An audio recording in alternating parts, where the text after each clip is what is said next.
El aumento de los fenómenos meteorológicos y climáticos extremos supone una grave inseguridad de alimentos y agua. Se necesitan transiciones rápidas y de gran alcance en todo el sistema. Naciones Unidas 2023.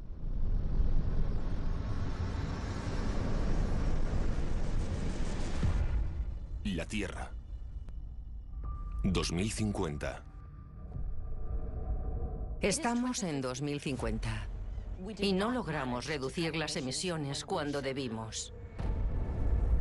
Por las altísimas temperaturas, todos los ecosistemas se han transformado. Sequías, tormentas, inundaciones están aumentando de una forma que no nos podríamos haber imaginado. Se acelera la escasez de comida y agua. El mundo está dividido y hay crisis por todas partes. Pero este equipo de expertos está de acuerdo en que otro futuro es posible para 2050.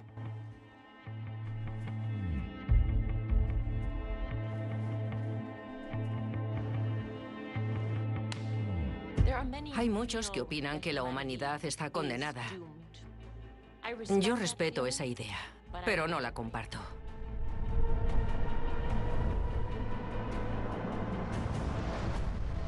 Creo que para 2050 la humanidad será totalmente capaz de cambiar cualquier cosa que no nos guste y crear alternativas. La humanidad tiene la oportunidad de hacer que su futuro sea la mejor parte de su viaje hasta ahora.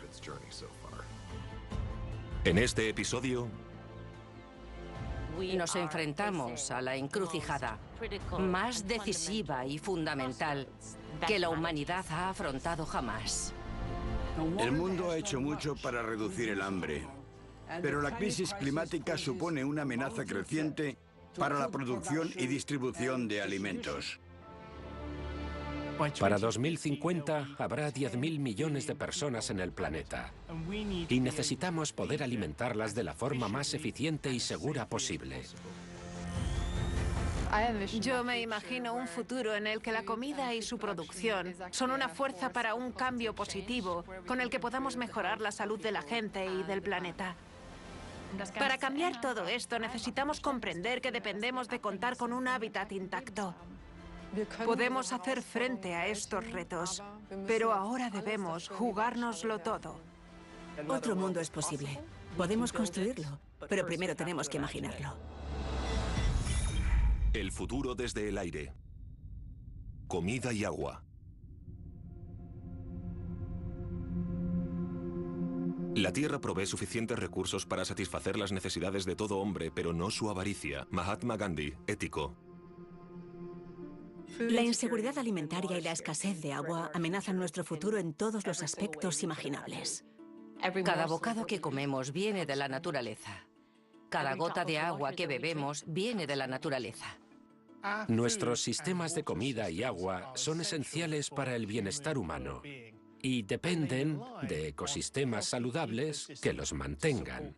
Pero sabemos que debido al cambio climático y a la degradación medioambiental, estos ecosistemas están amenazados. La cuestión de la agricultura es uno de los ejes en la lucha contra el cambio climático ahora mismo. La agricultura industrializada es una fuente de gases de efecto invernadero e impulsa la destrucción de la biodiversidad. Se avecina una revolución y será el siguiente gran paso para la humanidad. Poder producir más calorías con una huella de carbono más baja y poder hacerlo mientras se regenera la Tierra en lugar de extraer el valor de la Tierra. Y esta revolución es la automatización.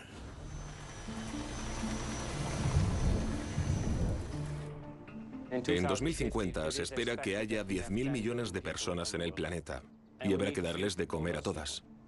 A la vez, tenemos que asegurarnos de hacerlo de una forma sostenible. Hay una necesidad de una nueva revolución verde. Durante los siguientes 30 años, hasta 2050, necesitaremos producir la misma cantidad de comida que en los últimos 8.000 años. Y eso refleja un poco la presión sobre el sistema alimentario. Creo que acabamos de entrar en una nueva era en la agricultura. La agricultura de precisión se centra en minimizar insumos. Trata de minimizar el uso de pesticidas, de fertilizantes, de agua, y usando robots y sensores somos capaces de diseñar un sistema así. Nos estamos centrando en la recopilación de datos y queremos saber cómo se comportan las plantas en un sistema de producción, cómo reaccionan ante aspectos como la temperatura, la luz solar, etc. Si cultivas tomates en España en un campo abierto, acabas con 4 kilos por metro cuadrado. Si haces eso en un invernadero holandés, acabas con 80 kilos por metro cuadrado. La mejor parte de la historia es que esos 80 kilos se obtienen con 4 veces menos agua que en un campo abierto. La inteligencia artificial ha pasado a ser una herramienta para diseñar una producción sostenible. Y creo que la robótica es crucial. Cuesta mucho predecir dónde estaremos en 2050. Yo soy muy optimista sobre las innovaciones que tenemos y creo que podemos cambiar el sistema agrícola. Es posible, e incluso de una importancia crucial, que encontremos la forma de llevar ese tipo de automatización a los campos del mundo. Está ayudando a los agricultores a comprender y tratar sus cultivos, planta por planta, en los 16 millones de kilómetros cuadrados de terreno cultivable que hay en el planeta. No podemos resolver los problemas con el mismo pensamiento que usamos cuando los creamos. Albert Einstein, físico teórico. Más de la mitad de la población mundial vive en zonas urbanas y se espera que esa cifra crezca a un 70% en 2050. Así que necesitamos pensar en una producción de comida más localizada, no solo para reducir la huella de carbono del transporte, sino también para empoderar a las comunidades locales y garantizar la frescura de la comida. Claro que las ciudades pueden convertirse en entornos de granjas y frutales, necesitan serlo si estamos hablando sobre construir sistemas alimentarios más locales. Y lo que tiene más poder en realidad es que hay mucha gente que ya está trabajando en esto, en crear sistemas alimentarios más cercanos a las ciudades. Pero también tenemos un surtido de tecnologías que nos están ayudando a hacer eso. Bedford, Inglaterra. Agricultura vertical. Bedfordshire tiene una larga historia de cultivos como patatas, zanahorias y calabacines. Pero nosotros cultivamos de forma muy diferente. Estamos en un polígono industrial, 1 hora al norte de Londres. No tenemos tractores ni barro y cultivamos en interior. Estamos en Bedford Farm, que es una de las explotaciones verticales más grandes del mundo. Y en su punto álgido puede producir hasta 20 millones de plantas al año. InFarm empezó a partir de algo que me parece una experiencia primordial. Como ir a tu huerto, recoger una verdura que acabas de cultivar y te la comes sabiendo que no tiene pesticidas. Es saludable, así que nos planteamos cómo podíamos llevar esa experiencia a la ciudad. Entonces fue cuando empezamos a explorar varias tecnologías sobre cómo cultivar en interior y sin tierra.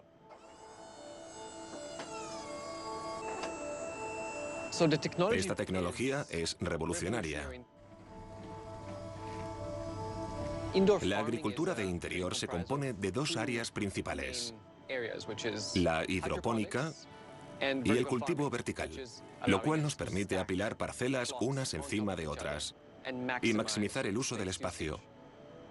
Nuestras unidades de cultivo pueden producir hasta 400 veces más en el mismo espacio que una explotación tradicional. Y la hidropónica significa sencillamente que las plantas crecen en el agua. Tenemos un sistema de agua que recircula con nutrientes y las plantas pueden coger exactamente lo que necesitan.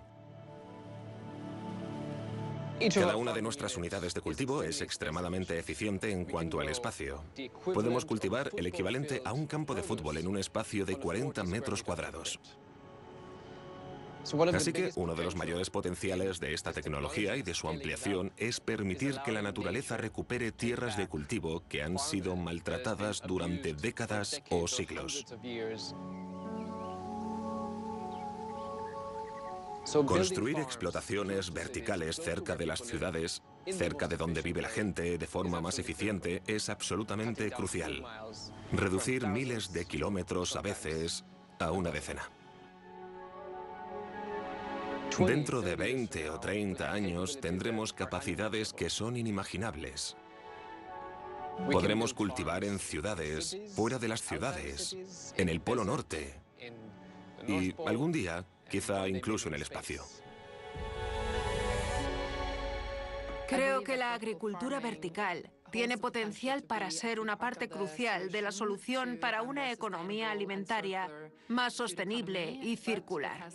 Pero tiene sus retos, no solo el uso de energía y asegurarse de que provenga de fuentes renovables, sino también en cuanto a cómo averiguar cómo cultivar productos básicos, no solo verduras frescas.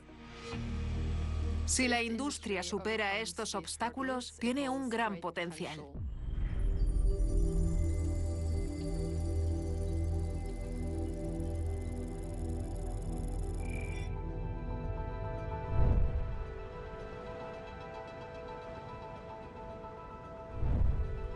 En el futuro podemos pensar no solo en tipos diferentes de agricultura, sino también en sitios diferentes. Invernaderos resistentes al clima producen alimentos en las regiones más extremas del planeta.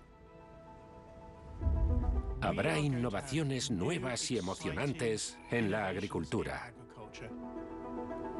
Con nueva tecnología, podemos imaginar poder cultivar en zonas en las que ahora mismo no se puede. Podemos intensificarla, pero usando los recursos mínimos para producir el máximo de comida.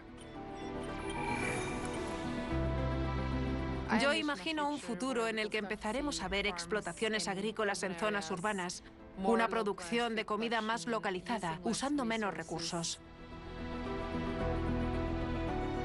Y al hacer eso, quizá podamos redefinir toda la cadena de suministro alimentario de principio a fin.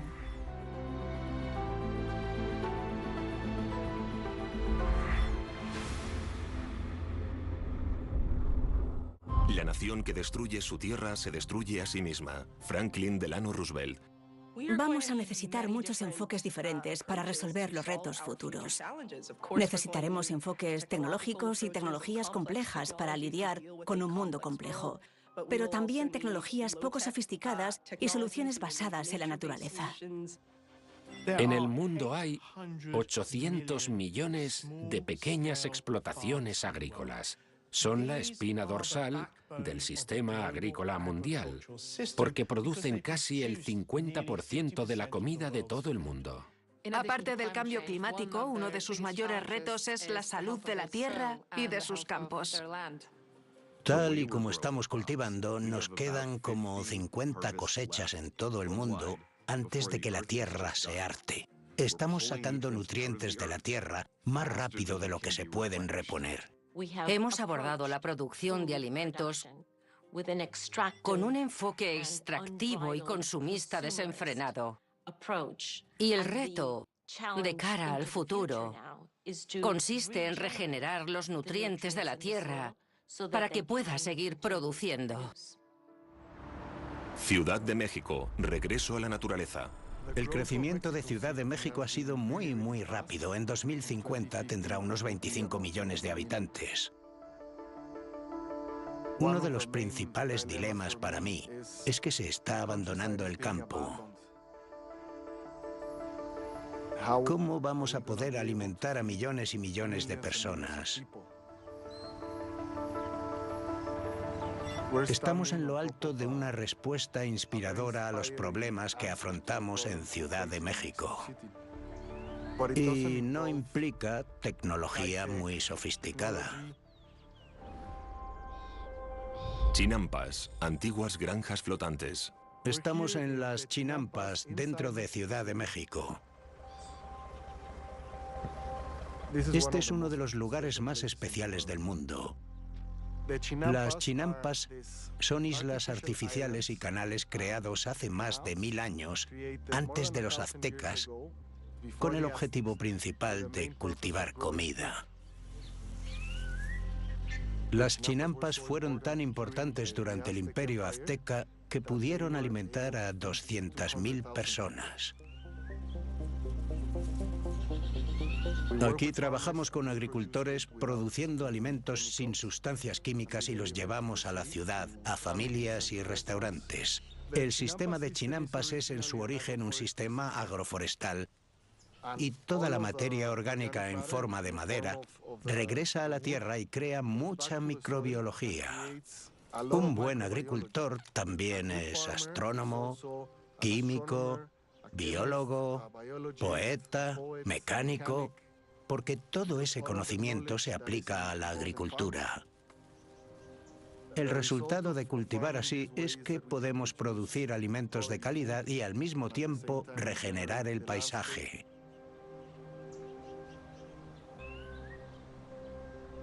Estar en las chinampas nos lleva de vuelta al pasado, pero reconociéndolas como una solución para el futuro. Usemos la ciencia moderna, reevaluemos las tecnologías y formas antiguas de pensar y hagamos una síntesis del conocimiento antiguo y el actual.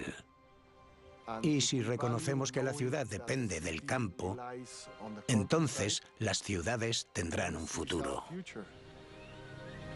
La agricultura regenerativa casi siempre es la solución porque tiene un gran potencial de innovación, también en cómo aplicamos e implementamos prácticas regenerativas.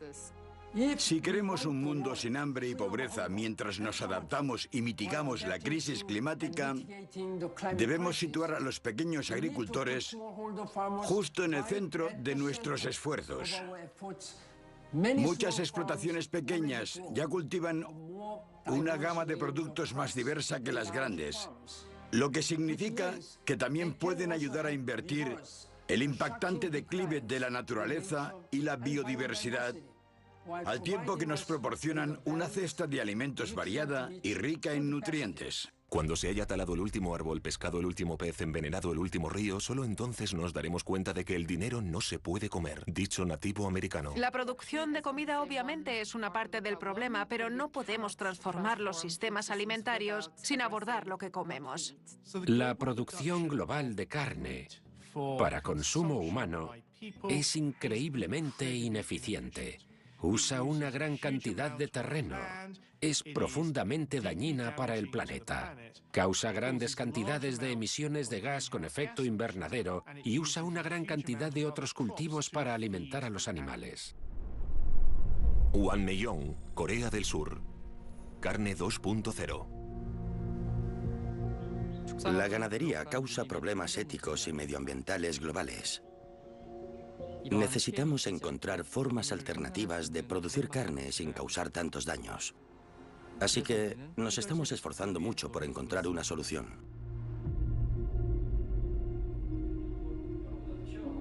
Soy el codirector general y director de tecnología de Seaweed, una empresa emergente que desarrolla carne cultivada. La carne cultivada es carne que crean los humanos en lugar de sacrificar animales. Esta carne se cultiva en un laboratorio usando células musculares animales. Estas células se recogen de animales sanos sin causarles dolor y luego ese tejido se modifica para que crezca hasta ser carne de verdad.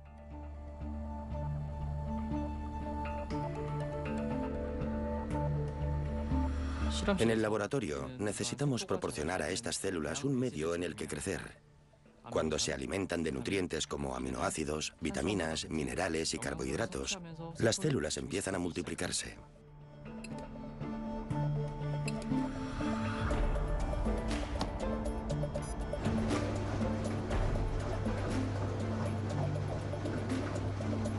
Entonces, las células empiezan a formar una capa bidimensional en el fondo y siguen creciendo alimentándose del medio de cultivo. Sin embargo, en la ingeniería tisular convencional es muy difícil cultivar tejidos de más de unos milímetros de grosor Y con ellos solo se puede hacer carne picada, como albóndigas y nuggets. La mayoría de la gente se imagina un filete de ternera o cerdo al pensar en la carne. Así que se nos ocurrió una solución, recurriendo al mar. Las algas contienen una sustancia que se puede extraer y usar para proporcionar apoyo estructural para el crecimiento celular. Inyectamos las células de carne cultivada en esta sustancia que actúa como marco para que el tejido crezca con forma tridimensional. Y solo 2 semanas después, esto se convertirá en un filete delicioso. Esta capacidad de dar forma a la carne está cambiando la cara de la industria de carne cultivada.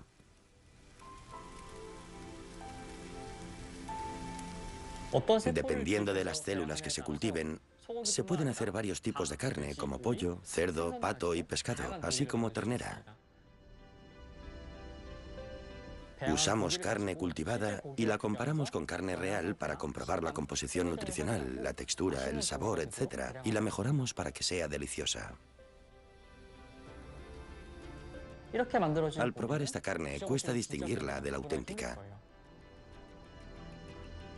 Es básicamente carne real, pero hecha sin sacrificar un animal. Probablemente en 2050 consumiremos carne de forma muy diferente. Y aquí en Seaweed esperamos producir filetes asequibles en el laboratorio a gran escala a final de esta década, lo cual es muy emocionante. Creemos que esta es la carne del futuro. Estrecho de Long Island, Estados Unidos. Agricultura submarina. El poder de la agricultura oceánica regenerativa es que devuelve la vida al océano. La agricultura oceánica está en su infancia y podemos construir algo precioso. Yo siempre quise ser pescador comercial, así que dejé el instituto cuando tenía 14 años y me eché a la mar. Los pescadores se van mar adentro, sin jefe, y también está el orgullo de alimentar a tu comunidad. Es uno de esos trabajos que te llenan el alma, sobre los que se escriben y cantan canciones. He pescado de todo. El problema era que se nos daba demasiado bien. Cada vez íbamos a por menos peces y más lejos, mar adentro. Y acabamos destrozando ecosistemas enteros. Cuando disminuyó la población de bacalao, empecé a investigar la sostenibilidad. Quería tener una relación diferente con el mar. Fue entonces cuando empecé a cultivar y llevo en este trocito de agua ya 20 años. Ahora nos dedicamos a la agricultura oceánica regenerativa, que consiste en cultivar una mezcla de moluscos y algas. Estas explotaciones están diseñadas para imitar la naturaleza. El mar funciona de forma que hay varias especies colaborando entre sí. Y si pasáramos por debajo, veríamos paredes de algas marinas creciendo en vertical hacia abajo y mejillones que también crecen en vertical hacia abajo. Hay jaulas de ostras en el fondo, almejas en el barro. Intentamos cultivar cuantas más especies diferentes como sea posible, entre 4 y 8 hectáreas. Ahora está empezando la temporada, a finales de octubre. Acabamos de sembrar las semillas. Mirad lo diminutas que son. Las semillas se adhieren a esta cuerda y crecen verticalmente hacia abajo. Lo bueno de las semillas es que solo necesitan luz del sol, nutrientes y agua abundante, y se pueden cultivar mezclas de moluscos y algas, sin fertilizantes, sin piensos, sin agua dulce. Las algas marinas son de las plantas que más rápido crecen en la tierra. Durante la época de la cosecha, sacamos decenas de miles de kilos en un par de semanas.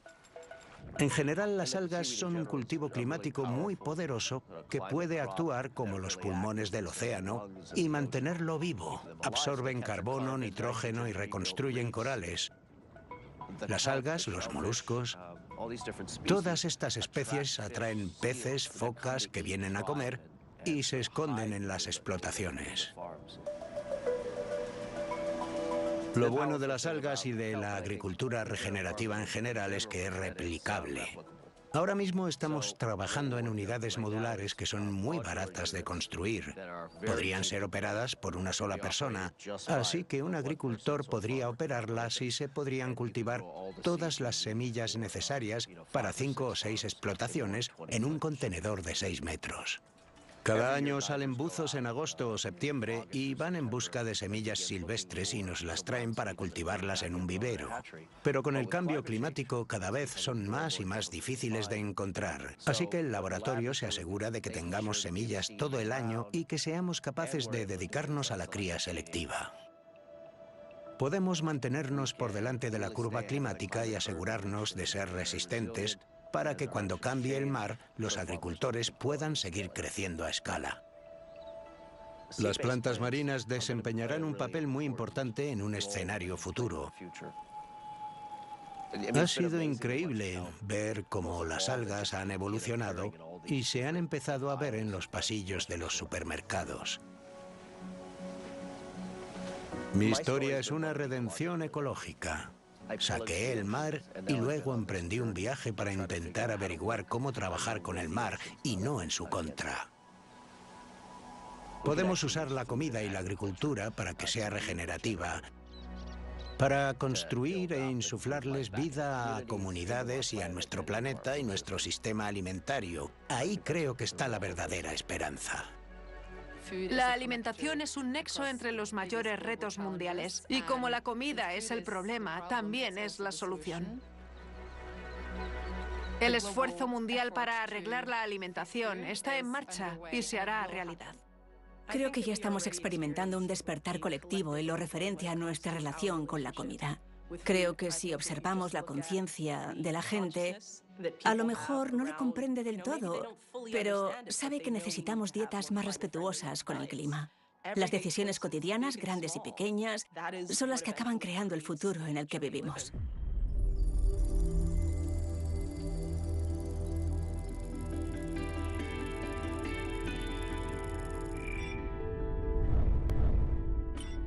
Selva amazónica. En el futuro, podemos construir un mundo en el que hemos cambiado nuestros hábitos alimentarios y de producción. Hay menos carne en nuestra dieta, lo cual significa que no se necesita tanta deforestación para que el ganado pueda pastar.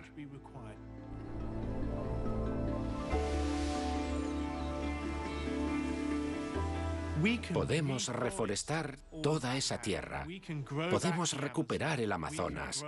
Podemos devolver todos los bosques del mundo a las condiciones en que estaban antes de destruirlos. Cuando el pozo está seco, aprendemos el valor del agua. Benjamin Franklin, científico, inventor y estadista. Dependiendo de cómo se cuente, hay entre 1.000 y 3.000 millones de personas en el mundo que padecen inseguridad hídrica. Y eso empeorará a medida que avance el cambio climático en las próximas 2 décadas. El cambio climático afecta a las fuentes de agua potable de muchas formas diferentes. Una es que cuando las sequías se vuelven más graves, si son permanentes, el nivel de agua subterránea puede desplomarse y no recuperarse tan rápidamente. El cambio climático también está causando que los glaciares se derritan y cuando se derriten ya no pueden contribuir al suministro de agua potable. Para resolver los retos del futuro necesitaremos una pluralidad de enfoques. También podemos recurrir a tecnologías indígenas que nos han demostrado desde hace muchos años que hay otra forma de interactuar con nuestro entorno. Con los retos de intentar conseguir agua potable suficiente para la sociedad humana, tendremos que acceder al agua dulce de la naturaleza de formas más ingeniosas y diferentes.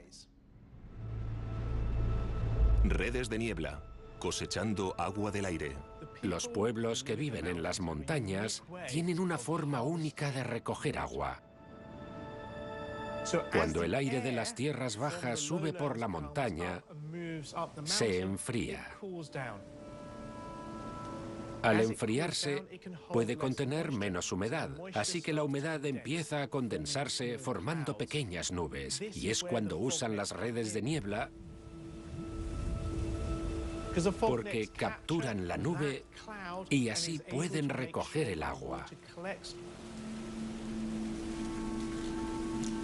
Lo emocionante de las redes de niebla es que se pueden usar siempre que haya una diferencia de temperatura entre la tierra y el aire.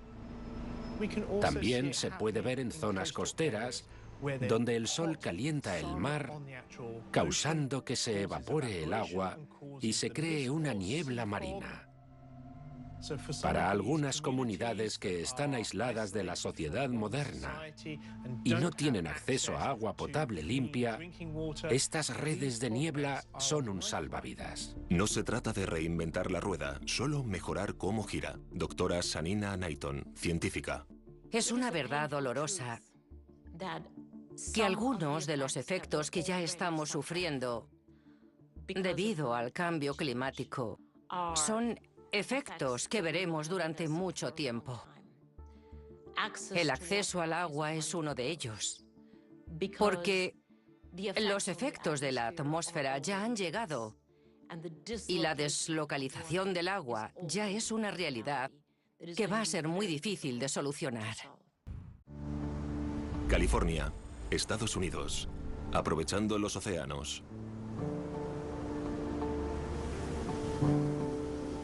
Cuando JFK era presidente, dijo que si podíamos averiguar cómo sacar agua dulce del agua salada, sin duda sería uno de los mayores avances científicos logrados por la humanidad. La desalinización es básicamente el proceso de retirar las sales del agua. La desalinizadora de Carlsbad empezó a funcionar en diciembre de 2015 y es la más grande de Norteamérica. Es una de las desalinizadoras más modernas y avanzadas tecnológicamente de todo el mundo. Cada día recogen más de 1.000 millones de litros de agua salada.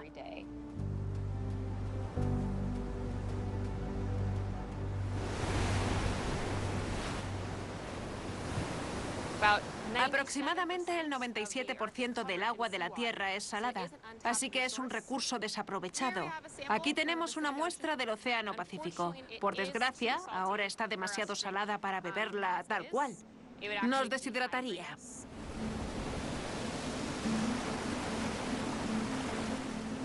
La desalinización hace 30 años era muy diferente.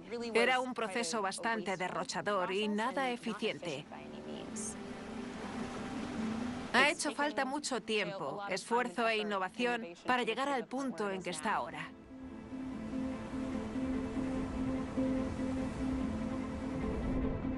Cuando el agua llega a la planta, intentamos retirar el contenido de sal, pasando el agua por unas membranas diminutas.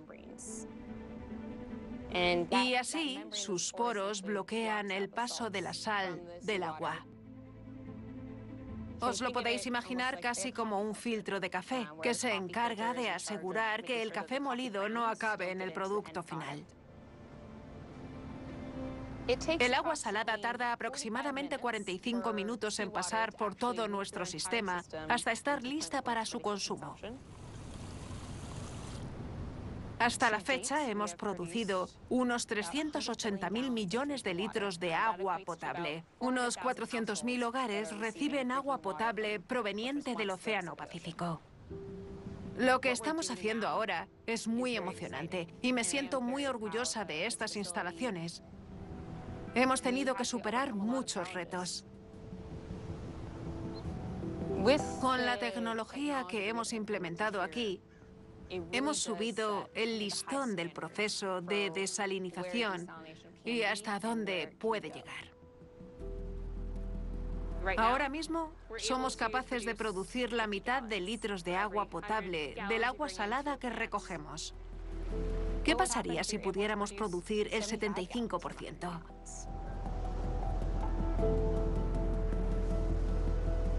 ¿Tendremos agua en los años venideros? Ahora mismo es preocupante. Definitivamente hay que buscar nuevas fuentes de abastecimiento de agua en las que las comunidades puedan confiar para garantizar que haya agua potable para las generaciones venideras. Las desalinizadoras ya son muy valiosas en muchas partes del mundo. Toda esta región no sería sostenible sin una desalinizadora. El problema es que la mayoría de las desalinizadoras del mundo funcionan en cierta medida o totalmente con combustibles fósiles. Pero debemos encontrar la forma de desalinizar usando menos energía por cada litro de agua potable producido. Y tenemos que hacerlo con energía verde, no usando combustibles fósiles. Si se hace bien, la desalinización tiene un potencial real para ayudarnos a gestionar nuestros recursos hídricos.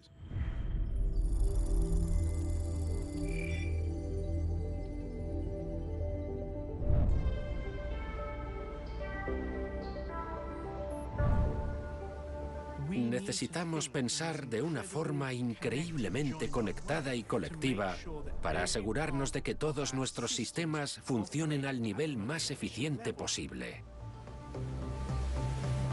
Imaginad una desalinizadora que reciba toda su energía de fuentes renovables y produzca agua potable que luego se use en invernaderos para producir productos frescos para la población local. Invernaderos abastecidos por recursos ilimitados, el agua del mar y la luz del sol.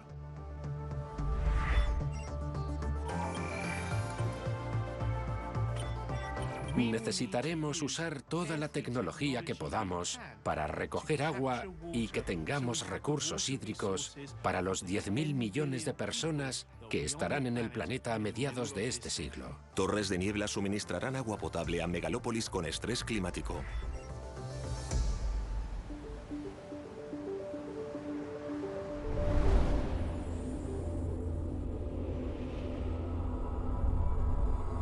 Se nos olvida que el ciclo del agua y el ciclo de la vida son uno. Jacques Cousteau, científico marino, conservacionista y explorador.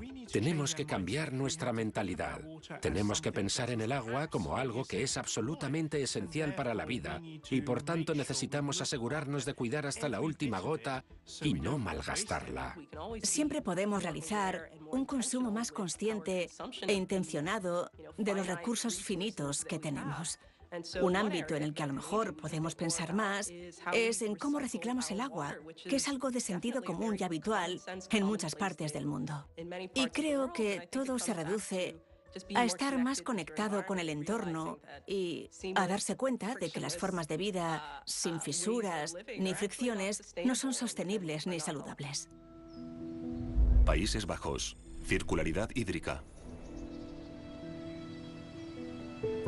Si nos fijamos bien en los Países Bajos, hay agua por todas partes.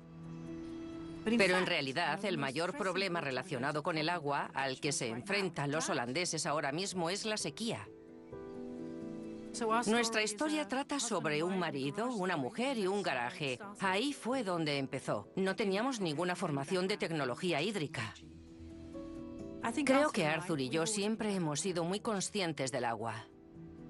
La escasez de agua es una crisis global. Hemos llegado a este punto porque llevamos mucho tiempo derrochándola. Usamos 130 litros al día por persona en cada casa. Bebemos 2 y el resto se va por el desagüe. ¿Por qué seguimos usando agua del grifo en las cisternas de los retretes para lavar la ropa y regar los jardines? Es de locos, no es sostenible. Deberíamos usar agua de una forma mucho más circular.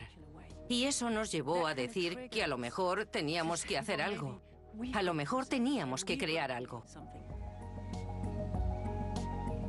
Si nos fijamos en la naturaleza, se ve el ejemplo perfecto de circularidad. Se reusa y recicla todo continuamente. El agua se evapora y se convierte en una nube. Cae en forma de lluvia o nieve y este sistema también está limpiando el agua constantemente. Llevó 1 año y medio dando 3 pasos hacia adelante y 2 hacia atrás.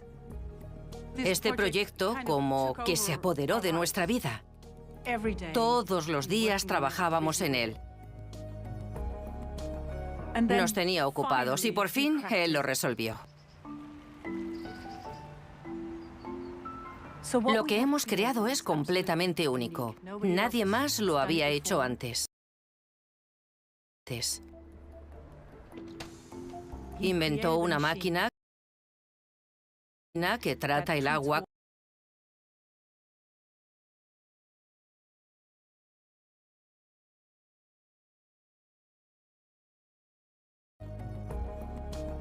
Nos tenía ocupados y por fin él lo resolvió. Lo que hemos creado es completamente único. Nadie más lo había hecho antes. Inventó una máquina que trata el agua cumpliendo los requisitos internacionales más estrictos para que esté limpia, segura y certificada. Lo que hace el Hydraloop es recoger el agua de la ducha, la bañera, la lavadora y la trata para que pueda usarse una segunda vez. Se puede reducir el uso de agua en un 45% y también reduce las aguas residuales. Se ahorra energía y se reduce la huella de carbono. El interés por el reciclaje de agua está creciendo. Cada vez hay más barrios en los que no una sola casa, sino el barrio entero, se construye listo para reciclar y para el futuro. Si la mitad del mundo empezara a reciclar su agua ahora mismo, cada día ahorraríamos 250 billones de litros de agua. Ese es el poder de un reciclaje de agua decente. Las innovaciones ya están aquí, y la nuestra no es la única solución. Hay muchas otras soluciones. Lo único que tenemos que hacer ahora es aceptar estas innovaciones e implementarlas ya.